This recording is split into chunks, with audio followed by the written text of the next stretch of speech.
This is Douglas Noble, and I am here in Palmdale, California on the 3rd of April, 2008 to interview Steve Feback, who's been involved in NABWMT from nearly the beginning, although not as involved the last few years. Well, Steve, when did you join the NABWMT? Well, let me think back 25 years and remember those days. I remember joining the chapter as they marched in the Gay Pride Parade. I don't remember the year. And that was the New York chapter of BWMT, which had already changed, I think, or was about to change to Men of All Colors Together. But at that point, it was a black and white group marching in the Gay Pride Parade, and I just wanted to join in, and because I didn't know anyone in New York, and I wanted to make some friends. Were there any other reasons why you joined? Yeah, I specifically wanted to make some friends who could help with my other organizing work at the time, which was all about South Africa. I had made 2 trips to South Africa in the late 70s, and I was a member of a group that was semi-underground. Their mission as white South Africans was to undermine the white South African army as a way of trying to end the apartheid regime in South Africa. That was something that I was very interested in, and when I met these white South Africans, I became very involved in their group and made those trips to South Africa. I spent about a year there, and at the time we were receiving some people from South Africa who had deserted the army or had resisted the draft in South Africa. So they went into exile from their country and went to Europe or to the United States to find some refuge. And even in those years of the Reagan administration, some were able to get political asylum in this country because they were war resistors. Now, these were both black and white South Africans? No, the army in South Africa was all white, and only white kids got drafted. So they faced a choice of being in the position to potentially kill their fellow countrymen just because the government wanted to maintain the white supremacy that was involved in every aspect of life in South Africa. Or they could decide to take a different path and resist their own government. And we found ways to encourage that movement amongst the young white South Africans by encouraging them to think about what their role would be if they joined the army or if they got drafted and agreed to stay in the army. They were potentially suppressing the legitimate rights of their countrymen, the black population of South Africa. When I was there, Mandela was still in jail, and the movement was expressed by the young black South Africans in places like Soweto, rioting and trying to change the government, but being brutally suppressed by the military and the police and the whole government structure of South Africa. But there were whites in college and in high school who were, thinking, I don't want to participate in this madness on behalf of the white government. But their choices were very few, and some did decide to leave the country rather than participate in the army. And when they went overseas, they had to get legal help and then very practical help to find places to live and so forth. And especially the gay ones, we wanted to try and get into a situation where they were receiving assistance from the gay community in the United States. And so we had some people who actually needed to be placed, and James Creedle was one of the people who stepped forward to offer his home in New York to a war resister from South Africa. So that was my introduction to some of the people in the chapter, and we became very good friends, and the chapter provided assistance to my other group of white South Africans who needed that connection for practical things like housing. Now, you said that you belonged to the New York chapter initially. What was your first meeting like? You said you encountered them initially at the parade, but when you first went to one of their scheduled meetings, other than the parade, what was that like? What was the meeting? What was your reaction? Before I went to any meetings, I went to social gatherings at people's houses, because I was really just interested in this connection for housing the war resistors and getting practical assistance for them.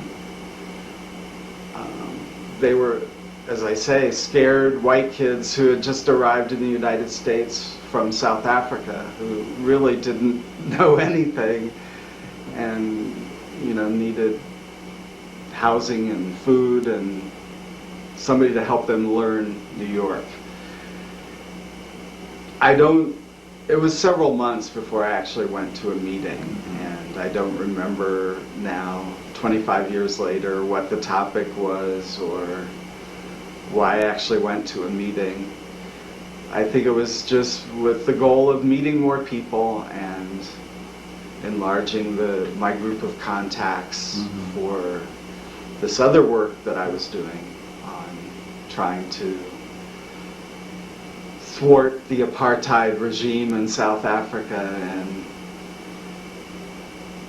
eventually we did make some headway, and Nelson Mandela became the president of South Africa. But that took a while. The VWMT chapter was very helpful. You mentioned James Creedle already.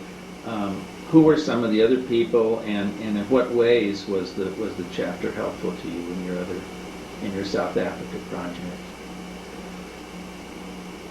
Well, James stepped forward right away to provide housing to a gay white South African, and I think he was the only one who we needed to, at that moment, to do that.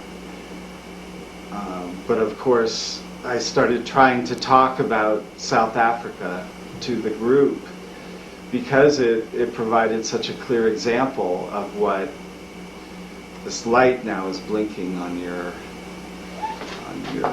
machine here. So back to the topic. James Creedle was very, very involved in the group, and he provided the assistance that I needed. But I also wanted to start talking more with the group about South Africa issues and show them that there was this other example on the other side of the world of blacks and whites struggling to do something in the realm of social change. Though the example of South Africa was very different from New York. So it was an interesting topic for discussion, that's all. So at the point you entered the New York chapter, they hadn't had any sort of a South Africa outreach up to that point, because later, of course, they had a great deal, and that you largely initiated that. Right. So you were involved in the New York chapter for some time, I gather. 5 or 6 years, I guess. And do you recall when you first went to any national meeting, a convention or anything else?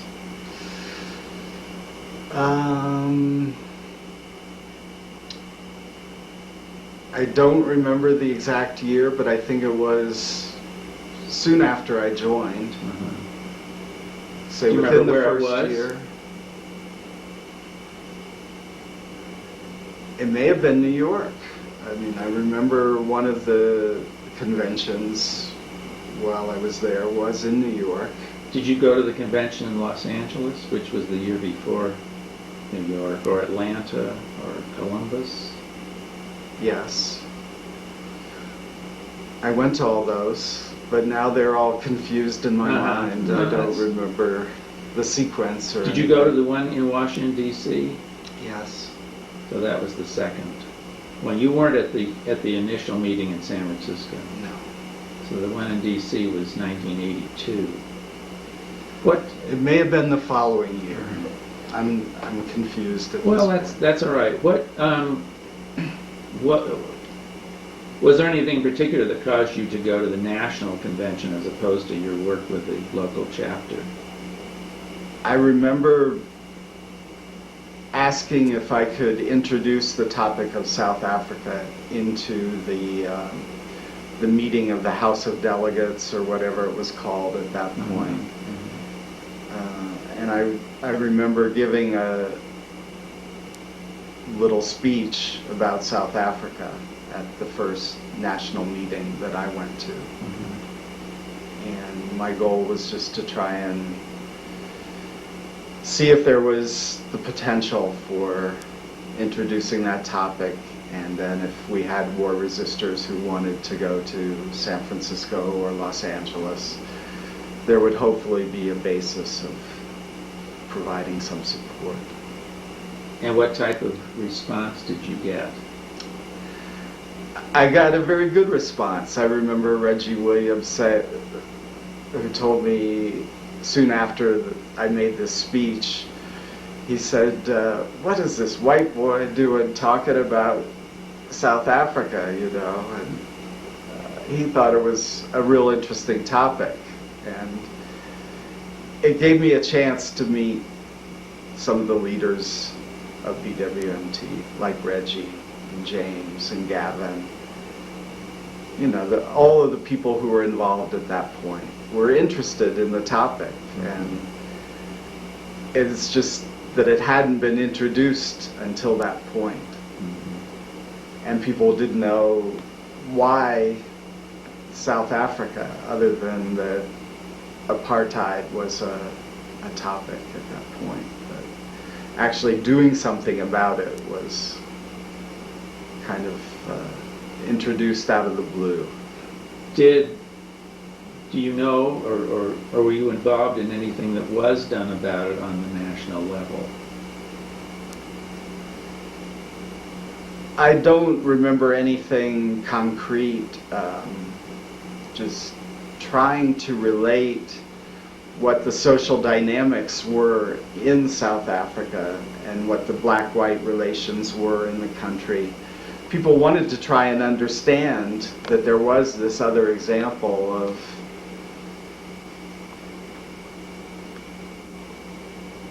interdynamics between black and white people from a whole other context on the other side of the world. But it was so different because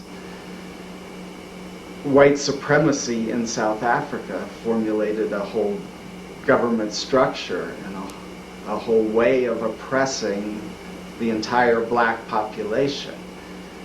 And of course, that made it seem like a much more extreme example.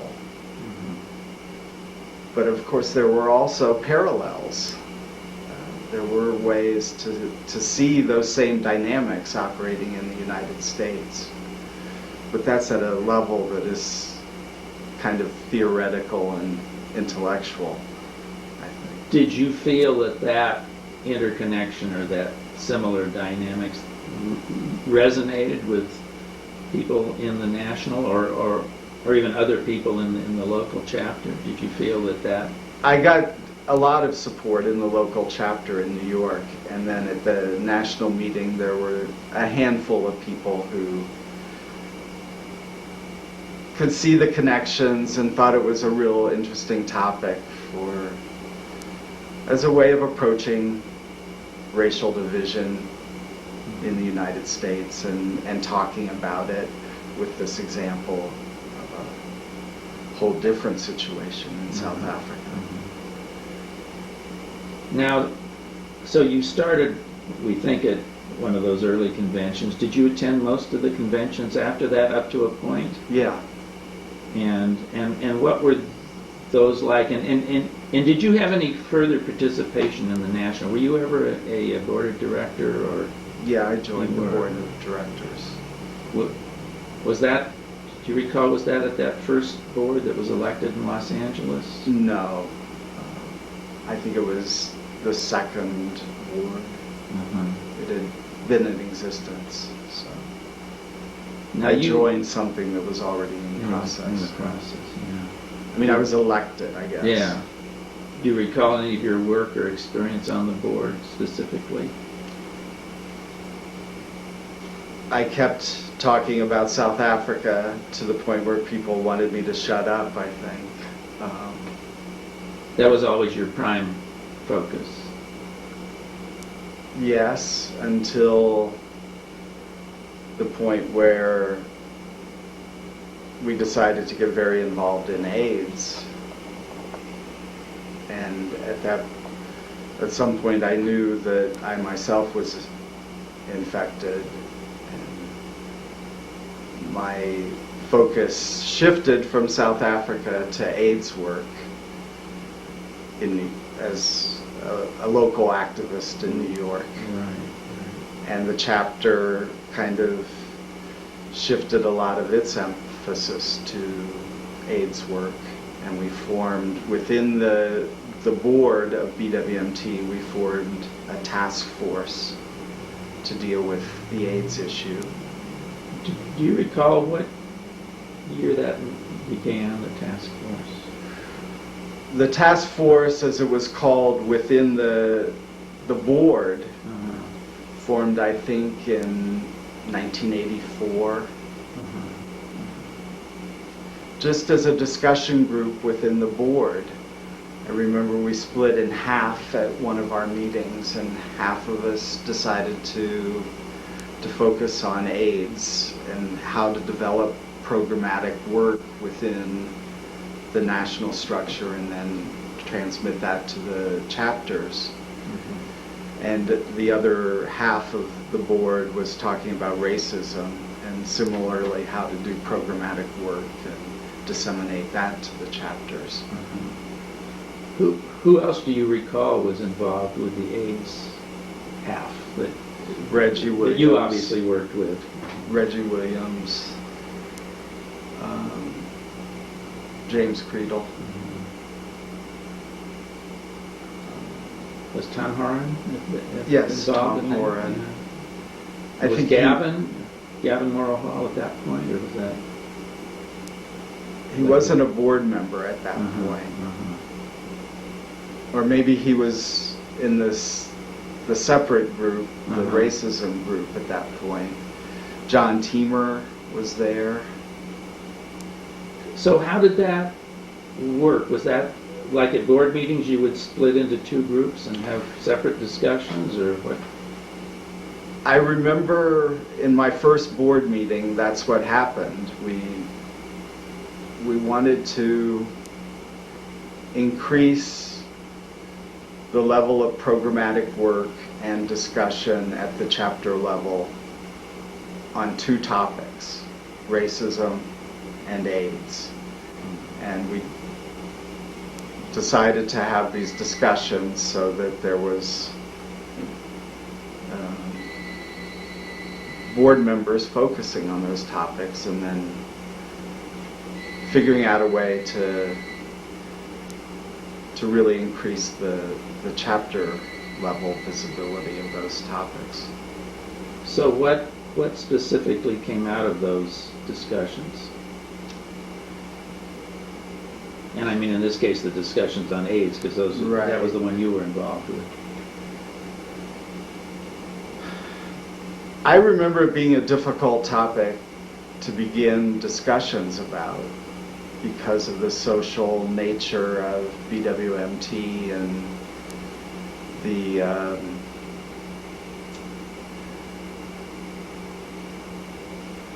very personal dynamics about AIDS at that time were hard to talk about. Our chapters were starting to be impacted, but there was a level of fear about the topic and about what was happening to our communities in the early 80s. It was hard to get people to focus on the topic because it was both very personal and very threatening. There was a lot of fear associated with the health impact of the epidemic and who might be infected and how this was going to play out. People were dying and it was still not well understood at the time. The research was just beginning to determine what was causing this disease. And I don't think that BWMT was exactly the place where it was a welcome topic. BWMT was trying to be a social group on one hand and trying to focus on a political subject, racism, on the other hand. And where AIDS fit into the social dynamics and the political dynamics was just not understood, and people were really kind of grappling with it. And I think only the New York chapter really was willing to bring it out in the open and say, this is a topic we have to talk about in our meetings. Do you recall, were there any workshops or specific programs on AIDS in the national convention at that time? No, there weren't. So this was discussion mainly on the board. Yes. Now, at some point, a task force was formed. Was that correct? And was that out of the board, or Yes. how did that work? It was the board first using that phrase, task force, just as half of the board talking about it at our meetings. And then encouraging the chapters to take it on also. And I remember San Francisco chapter and New York chapter were the ones initially willing to take up the topic because they already saw members impacted by the disease. And then slowly in the larger gay community it had become a political issue because we had to get some attention focused at a national political level on solving this problem, getting some attention to health services, community response, and a political response that would involve getting some research going, getting some funding toward medical research. Reagan was the president and he didn't want to talk about it even, didn't want to use the word AIDS for years and years. So BWMT wasn't exactly the driving force, but we were involved in our communities, and especially in San Francisco and New York. There was tons of agitation beginning at the community level to form groups like ACT UP and confront the power structure about this epidemic that was devastating at a basic level. People were dying, and fortunately, the chapter wanted to be involved. So do you recall how everything developed in terms of the task force turning into an actual functioning group? And were there other chapters within the national that became involved? Other people? Well, of course, the board represented many different chapters because board members came from all over the country, and small chapters, large chapters, small towns comparatively, and then the metropolises of LA, San Francisco, New York. But we saw right away that some of our members were falling out of participation because of their health issues. And we had to encourage other chapter members to stay connected to those people who were sick. And there was a climate of fear. There was a climate of, what's this going to do to the social dynamics of black and white men meeting and talking and socializing across those racial divisions? What is AIDS going to do to this? If it's a sexually transmitted disease, what is this going to do to the social sexual dynamics of our group? There was a need to explore these topics on a very emotional level, and then the level of politics and health, as well as chapter solidarity in the face of an epidemic. So how did that develop into the program that later came about, that you in the long term? We had to ended talk up about it participating? on a board level because we saw what was happening at the chapter level in terms of just attempts to start talking about the topic in meetings. Was it going to be an open topic of discussion, or was it going to be sort of kept under the table where it wasn't talked about? And so initially our efforts at a board level were focused on how to make it an open topic of discussion. How to say, this is a topic we have to talk about. And there's resistance, Right. especially in BWMT, where there was a hope that this wouldn't impact the socializing and the relationships across the racial divide that could form in a group like BWMT. The bonds of interracial dating, if people met in the group, was sex going to be interfered with by the topic of AIDS? There was resistance to dealing openly with the topic.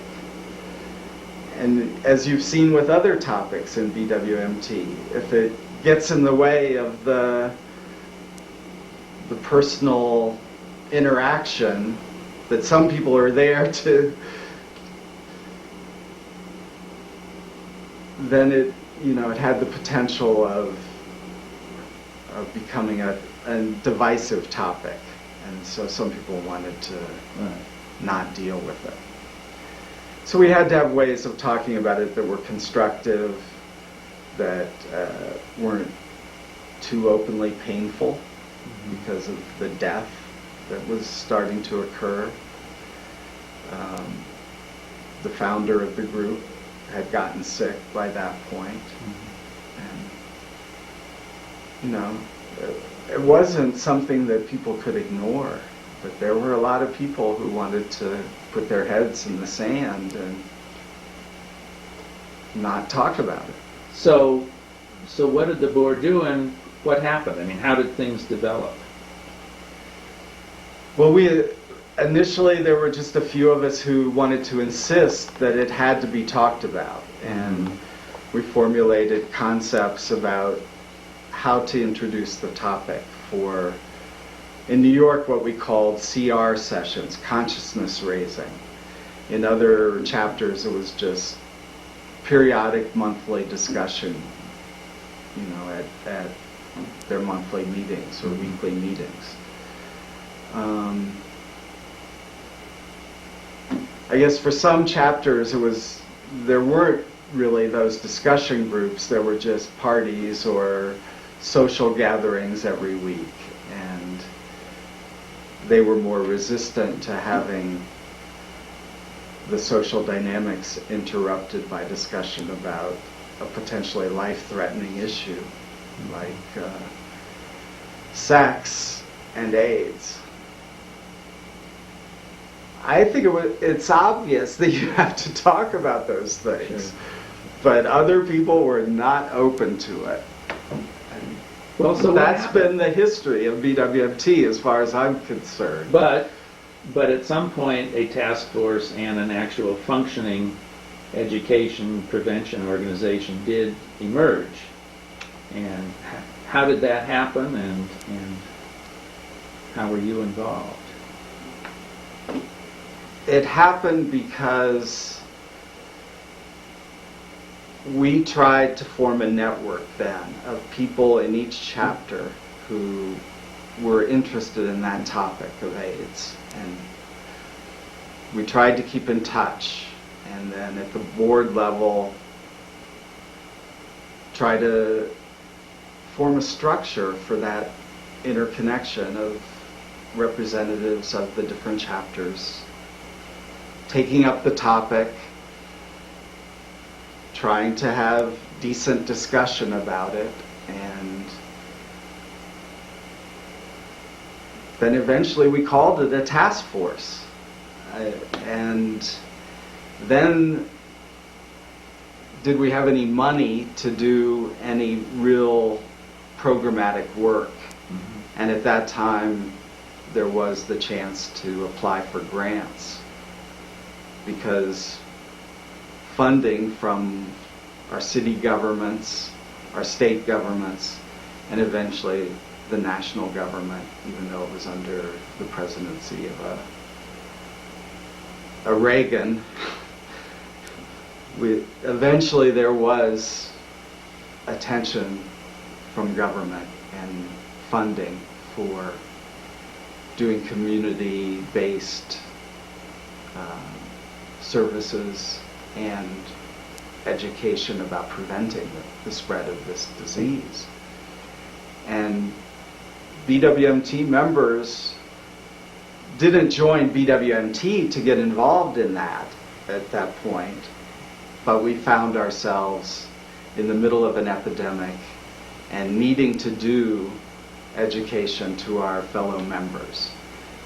Some of us by then knew we were ourselves facing a life and death struggle within our own bodies. Mm-hmm. And as has become known in the 25 years after that, we lost many members to this epidemic.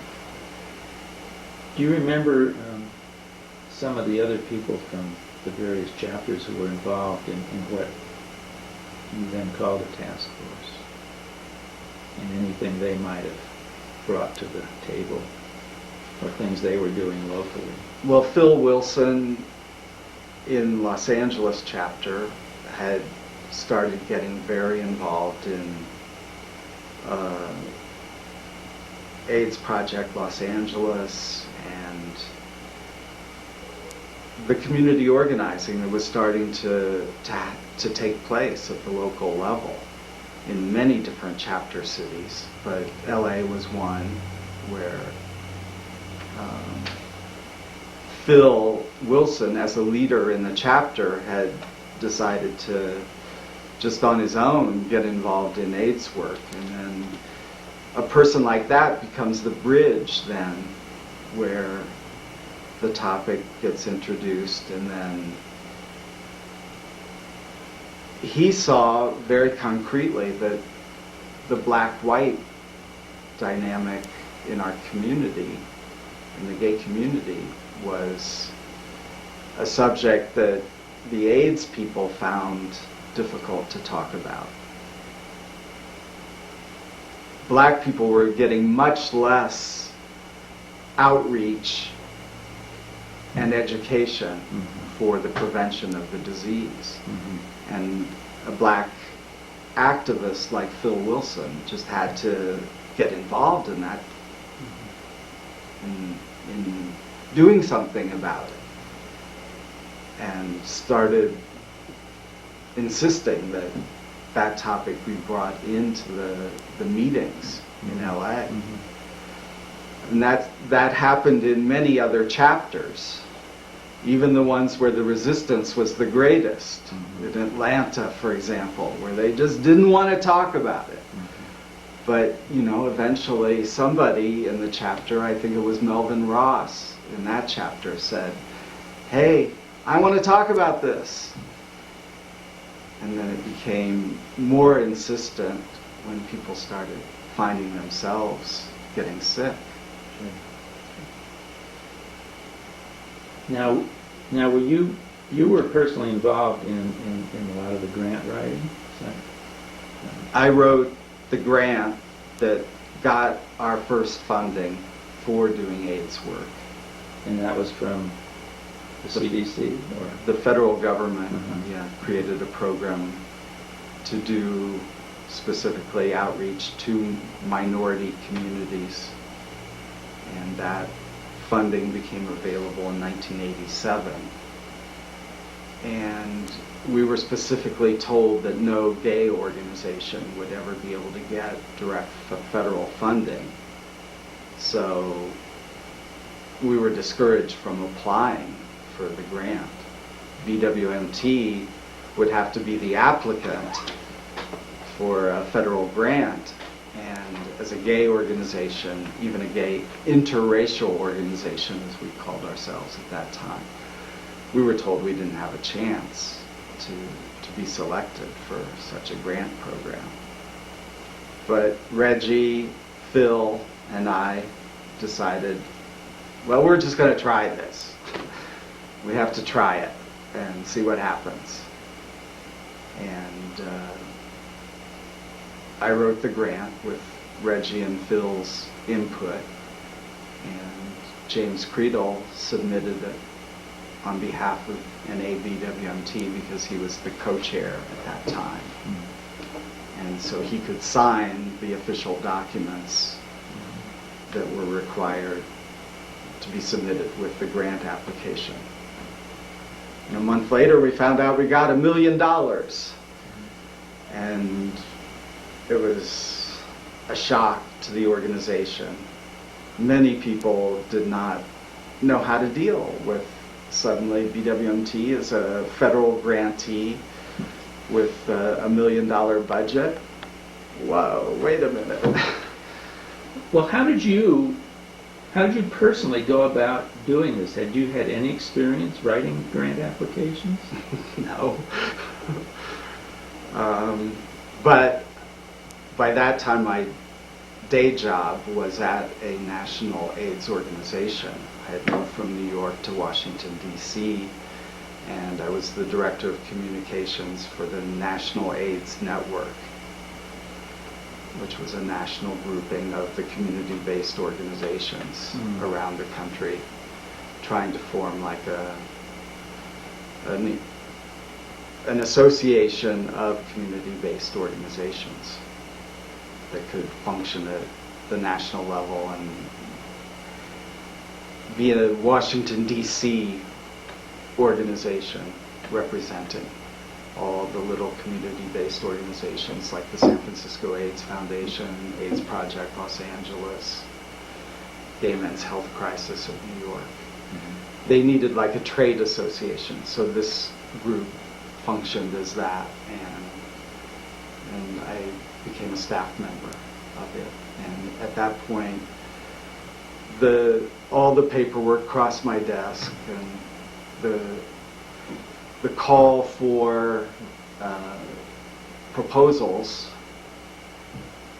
was one of the documents that came across my desk, and it was written in such a way that an organization like BWMT would qualify, because we had already tried to we had 2 years of doing something about AIDS, just trying to introduce the topic to our chapters, and then some of the chapter members getting involved in the AIDS-based community organizations in their cities, and forming a bridge between the chapter and the community-based AIDS organization. And people like Phil and Reggie were very involved at the local level already. And we had this national task force that functioned within the board of BWMT. So we just extended that and called it a formal National Task Force on AIDS Prevention. And that became our name. And we got the grant, so we had to start calling together people from all the chapters and having our own task force meetings on the national level. And we were able to get meetings together then with the federal funding, so that 50 people from all the different chapters could formalize a structure called a task force within BWMT. Now, the grant we got, it was to be used specifically to target people of color communities. Is that correct, or was it? Yeah, it was all minority funding for national organizations around the country to start getting involved in AIDS. They were mostly national health organizations that dealt with communities of color,